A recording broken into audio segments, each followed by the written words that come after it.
Le 17 octobre 2025, les experts comptables de Bourgogne-Franche-Comté se réunissaient à Belfort pour leur congrès annuel et les 80 ans de la profession. Conférences, séquences institutionnelles et temps forts, cette journée était particulièrement attendue par les experts du chiffre, tant pour les participants que pour les élus, et notamment pour Sylvain Castellani, président de l'Ordre des experts comptables de Bourgogne-Franche-Comté. Pour cette année 2025 et pour les 80 ans de la profession, nous avons pris l'initiative de délocaliser notre congrès régional. Nous avons souhaité, compte tenu du maillage territorial, venir dans le territoire de Belfort, chose qui n'était pas intervenue depuis plus de 25 ans. Après les discours officiels d'ouverture, un premier invité d'exception a donné le cap.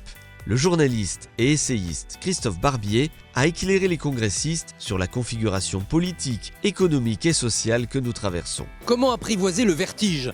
On est dans une série de crises géopolitiques, politiques, démocratiques qui nous donnent le vertige. On a l'impression qu'on va tomber dans un gouffre et c'est pas le cas. C'est aussi face au vide que parfois on apprend à voler. Il faut d'abord regarder le passé. On a traversé bien pire, on traversera ces crises-là. Politiquement, on trouvera des solutions. Économiquement, on trouvera des solutions par l'innovation, par l'invention, par le courage. Et donc il faut rester optimiste. Et puis surtout, il faut se dire que chacun a un rôle dans cette construction de l'optimisme. Et quand on prend une micro-décision dans une entreprise, dans une famille, dans un club de sport, on participe de la renaissance du tout. Et c'est ça le message que je voulais faire passer. Face à un monde qui est peint en noir, il y a de la lumière un peu partout. La scène a ensuite laissé place au temps plus protocolaire de l'Assemblée générale, un moment structurant entre bilan moral, bilan financier et vote. C'est la vie démocratique de la profession qui s'est alors exprimée.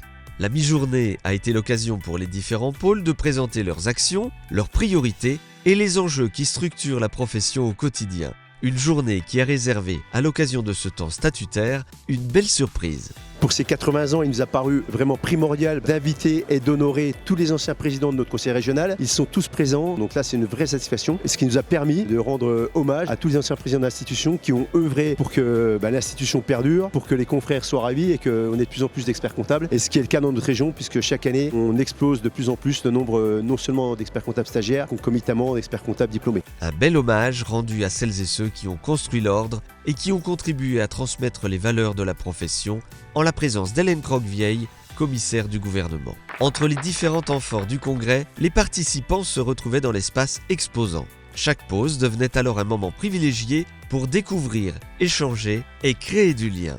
Pour prolonger les discussions, l'apéritif a pris place sur le stand des partenaires et le déjeuner, assis, s'est déroulé au cœur de cet espace, le transformant en un véritable lieu de convivialité et de rencontre. L'après-midi s'est poursuivi avec la revue technique de l'actualité professionnelle, animée par Éric Ferjala, puis par l'intervention sur scène de Damien Charrier, président du Conseil national de l'Ordre des experts comptables.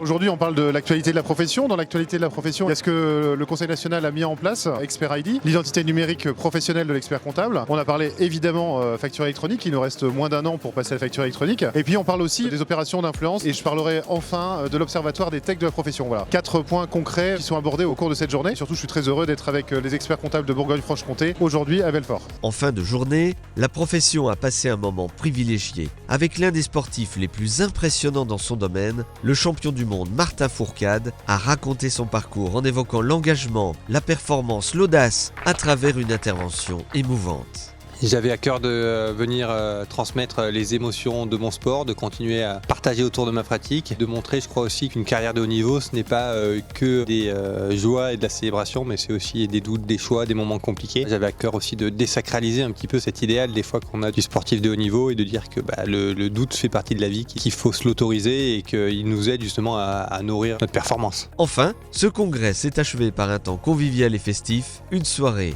à la montagne qui a permis de prolonger les échanges entre raclette, parties de curling et vin chaud, une journée inoubliable pour toute la profession qui vous donne d'ores et déjà rendez-vous fin 2026 à Mâcon.